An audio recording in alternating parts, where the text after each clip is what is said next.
Hello dear students, welcome to Spark Academy. चलिए आज के सेशन की शुरुआत करते हैं, जहां हम चैप्टर 3 यानी कि life processes in living organism part 2 को डिस्कस करेंगे।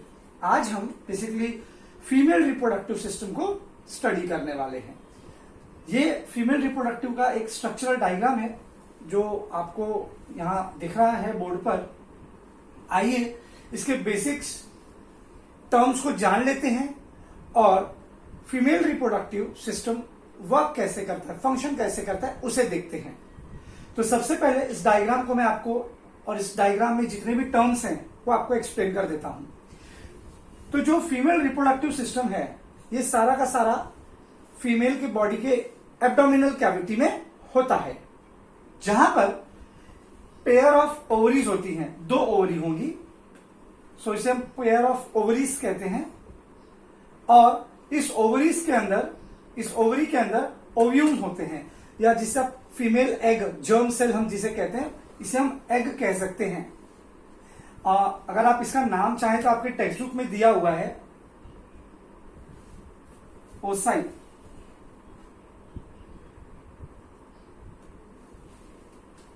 इसे ओसाइट भी कहते हैं। ओसाइट्स यानी प्लूरल है, बहुत सारे इसमें सिस्ट जो है या ओवम जो है प्रेजेंट है इस ओवरी के अंदर। ठीक है, आगे बढ़ते हैं। ये आप बड़ा सा ट्यूब एक देख रहे होंगे, जस्ट लाइक योर हैंड। तो ये जो हैंड की तरह स्ट्रक्चर दिख रहा है आपको, ये भी इसमें पेयर होते हैं, 2 क्वांटिटी में होते हैं। इस ट्यूब को ओविडक्ट या फेलोपियन ट्यूब भी कहा जाता है। आप चाहो तो फेलोपियन ट्यूब इसे कह सकते हो और ओविडक्ट कह सकते हो। तो ये जो फेलोपियन ट्यूब है, इसके एंड में एक फनल लाइक शेप होता है, आप ये देख सकते हो, जहां पर ओवरी अटैच्ड होती है। और जो ओवम है, जो ओसिट्स है, वो इसी फनल के थ्रू इस ओव्यूडक्ट में एंटर करते हैं। वो मैं आपको एक्सप्लेन करूंगा बाद में। इस फनल लाइक ट्यूब को हम कहते हैं फिम्ब्रिये। हम क्या कहते हैं? फिम्ब्रिये, इस फनल लाइक शेप को। और इस पूरे ट्यूब को हम ओविडक्ट या फेलोपियन ट्यूब कहते हैं। तो आपको ये पार्ट समझ में आया होगा। इसमें एक यूट्रस होता है सिंगल, प्लासेंटा जो बच्चा है ना, यहीं आकर ग्रो करेगा इस यूट्रस में, और उसके नीचे होता है वजाइना। और वजाइना के नीचे 2 बार्थोलिन ग्लैंड्स होते हैं, वो भी बार्थोलिन ग्लैंड्स पेयर में होते हैं। आपके टेक्स्ट बुक में मेंशन किया है बार्थोलिन ग्लैंड्स, तो वो यही वजाइना के एंड पार्ट पे ही होते हैं, वो भी पेयर में होते हैं। इसमें जो फेलोपियन ट्यूब होता है बेटा, इसमें ये सीलिया, एक हेयर लाइक फिलामेंट्स होता है, जो इस पूरे फेलोपियन ट्यूब में प्रेजेंट होता है। और ये आप देख रहे हो, ये जो थिक लेयर आपको दिख रहा है, ये सब यहां पर बेटा ऐसे 3 लेयर होते हैं, 3 लेयर। और ये तीनों लेयर में से जो सबसे पहला वाला लेयर, उसे हम एंड्रोमेट्रियम कहते हैं। दूसरे वाले को, अंदर वाले लेयर को मायोमेट्रियम, और जो बाहर का है उसे पेरीमेट्रियम। हालांकि मायोमेट्रियम, पेरीमेट्रियम, एंडोमेट्रियम खाली आपके नॉलेज के लिए रखना है, बहुत ज्यादा जरूरी नहीं है। जो इसके इंपॉर्टेंट चीजें हैं मैंने आपको बता दी है। ओवरी, ओविडक्ट, यूट्रस, वजाइना, ये 4 इसके बहुत ही इंपॉर्टेंट रोल प्ले करने वाले हैं। तो टर्म आप समझ गए हैं। ये सारा का सारा रिप्रोडक्टिव सिस्टम कहां प्रेजेंट होता है? एब्डोमिनल कैविटी में। तो अब मैं आपको बताता हूं कि कैसे इसमें जो ओसाइट्स हैं ये कैसे माइग्रेट करते हैं। एक चीज याद रखना, हर महीने यहां से ओसाइट्स रिलीज होते हैं ओवरी में से। लेकिन कंडीशन एक है, अगर मान लीजिए अभी ये मई है, मई मंथ में अगर राइट ओवरी से ओवम्स बाहर निकले तो मई में लेफ्ट ओवरी से नहीं निकलेंगे, इसमें स्टोर रहेंगे। जून में यहां से नहीं निकलेंगे, यहां से निकलेंगे। मतलब कहने का है कि ऑल्टरनेट मंथ में इन ओवरी से ओसाइट्स बाहर निकल के माइग्रेट करते हैं और पहुंचते हैं इस यूट्रस तक। तो वो पूरा जो ट्रैवलिंग है मैं आपको समझाता हूं। तो ये जो बेसिकली ओसाइट्स हैं, जैसे ये मेच्योर, यहां पे तो इमेच्योर होते हैं, जैसे ये मैच्योर होंगे ये आगे बढ़ना शुरू करेंगे। और याद रखना एक बार में एक ही निकलता है बेटा, इतने में से एक ही आगे ट्रेवल करेगा। समटाइम दो भी हो जाते हैं, तो अगर दो हो गए तो ट्विंस बेबी हो जाएगा। अगर ये इस तरीके से इस फेलोपियन ट्यूब में एंटर करके किसकी मदद से, फिम्ब्रिया, इस फिम्ब्रिया की मदद से इस फनल के अंदर से इस ट्यूब में ओविडक्ट में आ जाएंगे। ओविडक्ट में आने के बाद ये जो सीलिया है ना बेटा, ये इसको हेल्प करता है आगे पुश करने में। इसे एक जगह से दूसरी जगह जाने में बेटा एनर्जी चाहिए ना, तो वो इसको कौन माइग्रेट करेगा, तो वो माइग्रेट करता है ये सीलिया। फिलामेंट और थ्रेड लाइक स्ट्रक्चर होता है जो इसे आगे पुश करेगा। और यहां से ये चलते हुए ये जो है इस ओविडक्ट में आ जाएगा, इस ओविडक्ट में आ जाएगा। तो इस तरीके से जब ये मैच्योर होता है तो इस ओविडक्ट में यहां तक आ जाता है। और यहां पर आने के बाद वो 2 दिन, 1 दिन 24 आवर्स तक वहां पर वेट एंड वॉच करेगा। किसका, स्पर्म सेल का, जो कि इस वेजाइना से एंटर करेगा और इस यूट्रस से होते हुए, इस यूट्रस से होते हुए इस ओविडक्ट में एंटर करेगा और यहां पर आकर इसके साथ फ्यूज हो जाएगा। यानी यहां पर जाइगोट फॉर्म होगा। जाइगोट आप जानते ही हैं, एक मेल सेल और फीमेल सेल जब आपस में आके फर्टिलाइज होते हैं, फ्यूज हो जाते हैं, तो बेसिकली यहीं पर ये फंक्शन होना है। यहां पर फ्यूज होने के बाद जाइगोट यही फॉर्म हो जाएगा। उसके बाद आगे का सफर ये दोनों मिलकर तय करते हैं। ये अब ये जाइगोट हो गया, अब ये हैप्लॉइड हो जाएगा बेटा, डिप्लॉइड खत्म। आई एम सो सॉरी, अब ये डिप्लॉइड हो जाएगा, हैप्लॉइड सेल खत्म, मियोसिस फंक्शन यहां पे खत्म। अब माइटोसिस का काम यहां से शुरू होगा, क्योंकि जब ये यहां से ट्रैवल करता है तब ये हैप्लॉइड सेल के फॉर्म में होता है। यहां से स्पर्म सेल आता है, वो भी हैप्लॉइड सेल के फॉर्म में होता है। जैसे जाइगोट फॉर्म करेगा ये डिप्लॉइड सेल बन जाएगा। अब यहां से ये बाहर आएगा, कहां से, इस ओविडक्ट से, ओविडक्ट से ये बाहर आएगा और कहां आएगा, यूट्रस में। और इस यूट्रस में एक प्लासेंटा फॉर्म हो जाएगा जिसे बच्चादानी कहते हैं। और इस प्लासेंटा में ये जो जाइगोट है वहां एम्ब्रायो का रूप लेगा, एम्ब्रायो से फिटस, फिटस से बेबी से। सो आई होप आपको फीमेल रिप्रोडक्टिव सिस्टम भी समझ में आया होगा। बहुत ही सिंपल है, बहुत आसान है। आप ये मेरा वीडियो देखने के बाद आप टेक्स्ट बुक को जरूर रेफर कीजिएगा, एंड आई एम श्योर आपको कुछ भी ऐसा नहीं होगा जो आपको समझ में नहीं आया होगा। बहुत ही सिंपल है।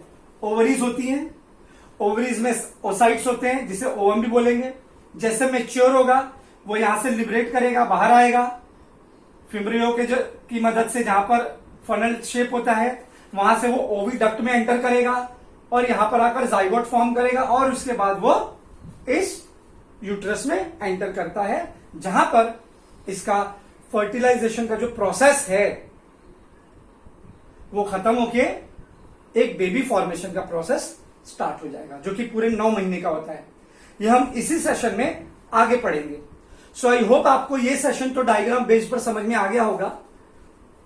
तो अब हम थोड़ा थियोरी पार्ट पे पढ़ते हैं, what is gamete formation, what is fertilisation. ठीक है, आइए।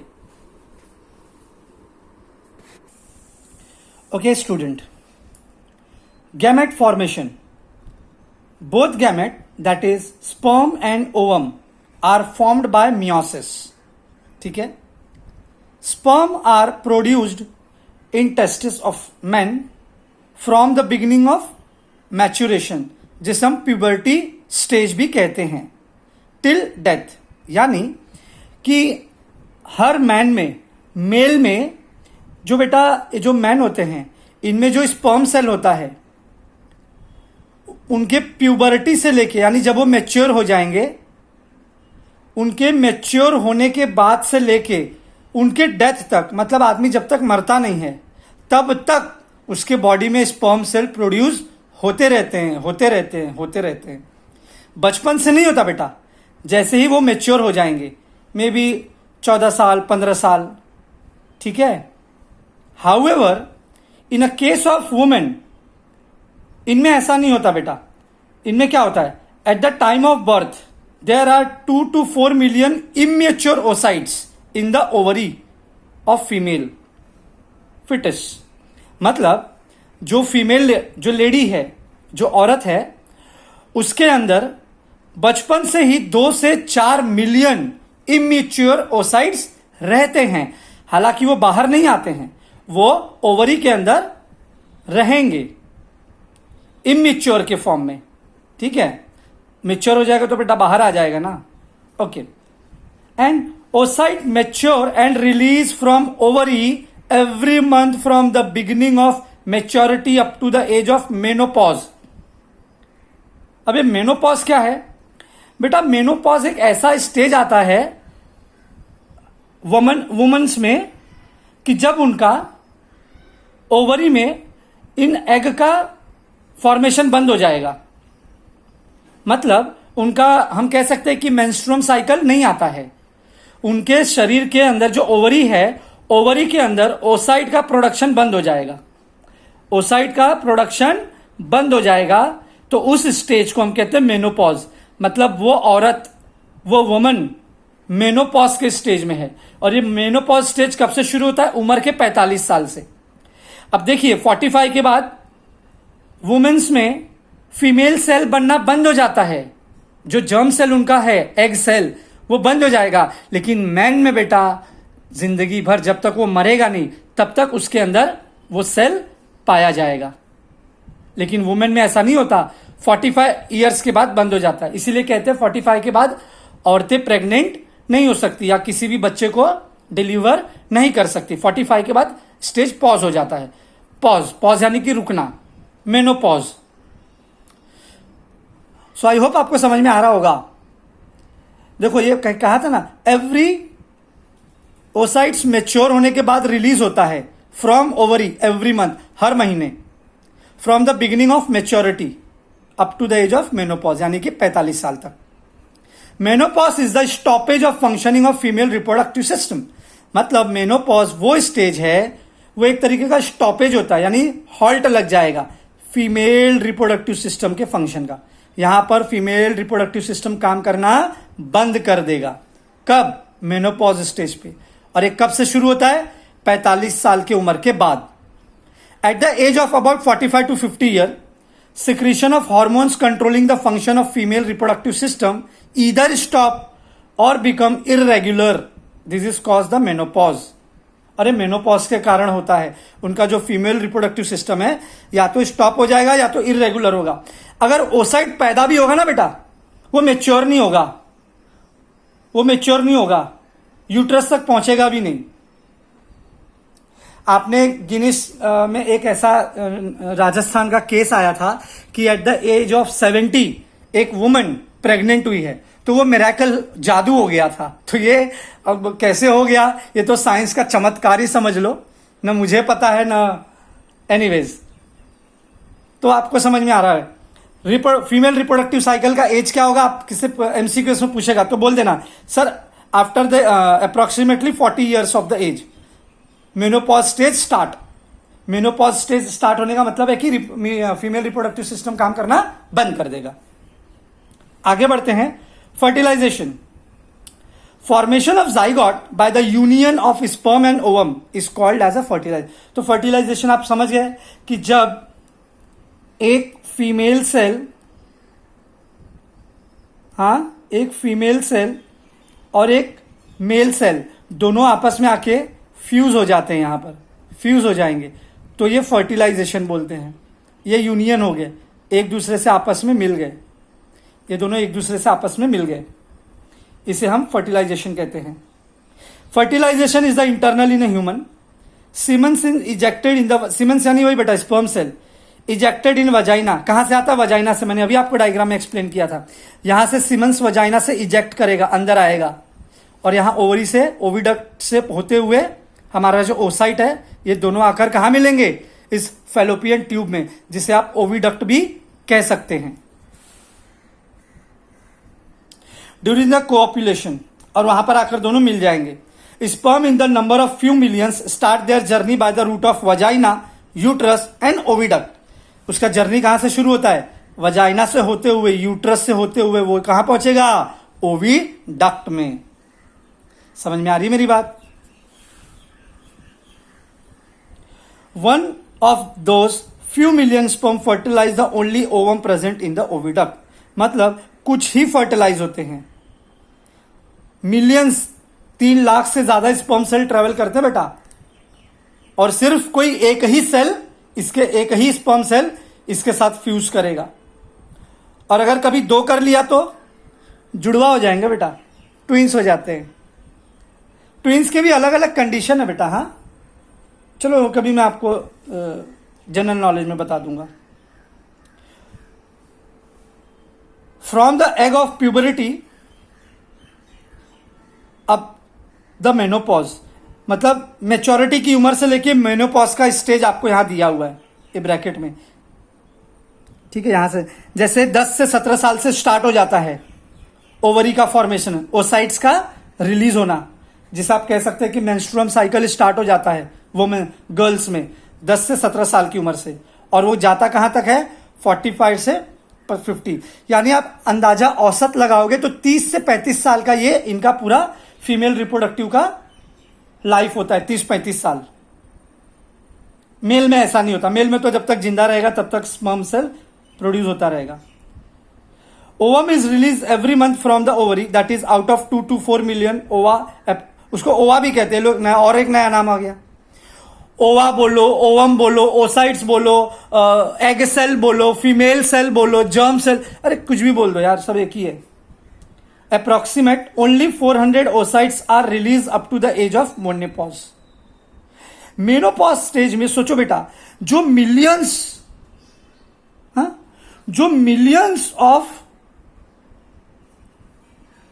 एग सेल या ओवा प्रोड्यूस हो रहे थे, अब कितने रह गए घटके? सिर्फ और सिर्फ 400। तो इसके लिए इसमें कहा जाता है कि मेनोपॉज स्टेज में ओसाइट्स का नाम मात्र बनता है। और अगर बन भी गया ना बेटा, तो ओसाइट्स अंडरगो डीजनरेशन, वो डीजनरेट हो जाएगा, खत्म हो जाएगा। तो ये आपका हो गया फर्टिलाइजेशन। तो आपको समझ में आ गया फीमेल रिप्रोडक्टिव सिस्टम काम कैसे करता है। अब हम बात करेंगे कि जब जाइगोट फॉर्म हो जाएगा, यानी एम्ब्रायो बन जाएगा, अब क्या होगा? अरे बेटा, एम्ब्रायो बन जाएगा तो एम्ब्रायो का ग्रोथ होगा।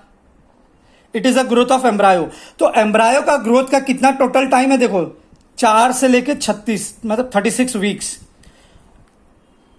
एवरेज देखा जाए तो 9 महीने लगते हैं एक एम्ब्रायो को बेबी बनने में।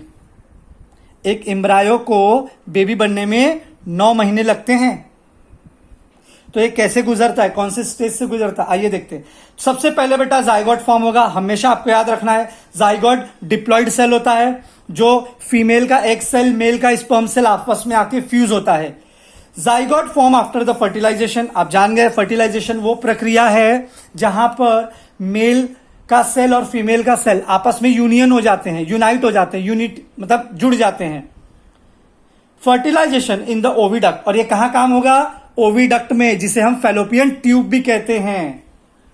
Undergo the repeat mitotic division. अब देखो बेटा, यहां पे माइटोटिक डिवीजन स्टार्ट हो जाएगा, मियोसिस खत्म हो गया आपका, एंड एम्ब्रायो इज फॉर्म्ड। और इस तरीके से आपका एम्ब्रायो फॉर्म्ड होता है। तो एम्ब्रायो किससे बना? जाइगोट से। किसकी मदद से? माइटोटिक डिवीजन की मदद से। Meanwhile it push towards uterus, और वहां से वो कहा जाएगा बेटा? यूट्रस की तरफ। अभी मैंने आपको डायग्राम में बताया था। Once it reach the uterus, it is implemented and further development occur after implantation. Implantation का मतलब होता है कि जैसे ही यहां से स्पर्म सेल आकर और ये ओवा यहां से आके मिल गए, इन्होंने यहां पर अपना एक एग सेल बना लिया।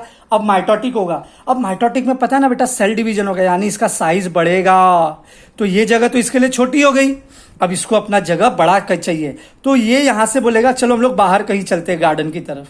तो यहां से जैसे ये यूट्रस में आते हैं तो इनको एक बड़ा सा एरिया मिल जाता है ग्रो करने के लिए, एक बहुत बड़ा एरिया। तो ये वाला जगह इनके लिए बड़ा खूबसूरत सुहाना रहता है। तो वो इस यूट्रस में क्या करेंगे, अपना टेंट लगा लेंगे, इम्प्लांटेशन जिसे कहते हैं।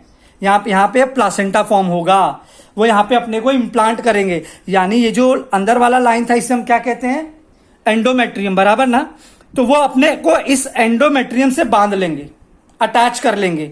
जैसे कि हम टेंट लगाते हैं तो कैसे जमीन में गाड़ते हैं ना ताकि जब भी इसमें कुछ भी हलचल हो तो हमारा जो टेंट है वो मजबूत रहे। तो इनका प्लासेंटा इसी एंडोमेट्रियम में अपने आप को जोड़ लेगा, या तो ये वॉल से, ये वॉल से, या तो ये वॉल से, किसी न किसी वॉल से वो अपने आप को जोड़ेगा। अगर ट्विंस होते ना बेटा तो एक इस वॉल से जुड़ेगा, एक इस वॉल से। अगर ट्रिपलेट हुए तो एक ऊपर वाला वॉल होता है। तो मतलब किसी न किसी वॉल से जोड़ के ही वो अपना इम्प्लांटेशन करेगा। इसे कहते हैं प्लासेंटा का निर्माण होना। यहां पे आपका प्लासेंटा बनेगा। तो ये इम्प्लांटेशन की प्रक्रिया यहां पूरी हो जाती है। जब तक इम्प्लांटेशन नहीं होगा बेटा, एम्ब्रायो का डेवलपमेंट नहीं होगा। एम्ब्रायो अपने आप को तभी डेवलप करना शुरू करेगा जब उसको एक फेवरेबल कंडीशन मिलेगा, जब अच्छी जगह मिलेगी उसको ग्रो करने के लिए, ताकि एम्ब्रायो का साइज बढ़ेगा। वो जब इतने छोटू से इतना बड़ा बड़ा बड़ा बनता जाएगा ना बेटा, उसको जगह चाहिए, तो वो यूट्रस में मिलता है। And organ called placenta. अब यहां पे जो उसने टेंट अपना बनाया उस टेंट को कहते हैं placenta. Placenta is formed for supply of food, और वहां से उनको खाना मिलने लगता है, food material. During the growth in uterus, embryonic development is completed approximately within 9 months after the fertilization। तो फर्टिलाइजेशन के बाद पूरे 9 महीने लगते हैं उस एम्ब्रायोनिक डेवलपमेंट को। ये एम्ब्रायोनिक डेवलपमेंट कहलाएगा बेटा। अभी आप 10th स्टैंडर्ड में हो, आपके लिए इतना जानकारी रखना जरूरी है। इसमें क्या बदलाव आता है, क्या चेंजेस आता है। आप जैसे जैसे बढ़ोगे 11th 12th हायर स्टैंडर्ड में आओगे और आपको डीप इंफॉर्मेशन मिलेगा। सो आज मैं यहाँ पे इतने पे स्टॉप करता हूँ। नेक्स्ट सेशन में हम मेंस्ट्रुअम साइकिल को डिस्कस करेंगे। तो आज के सेशन के लिए इतना ही। मिलते हैं अपने नेक्स्ट सेशन में। टिल दैट आप घर पे रहिए, सेफ रहिए और अपनी पढ़ाई को इसी पूरी ईमानदारी के साथ करते रहिए। Thank you so much for watching our video and wish you all the very best.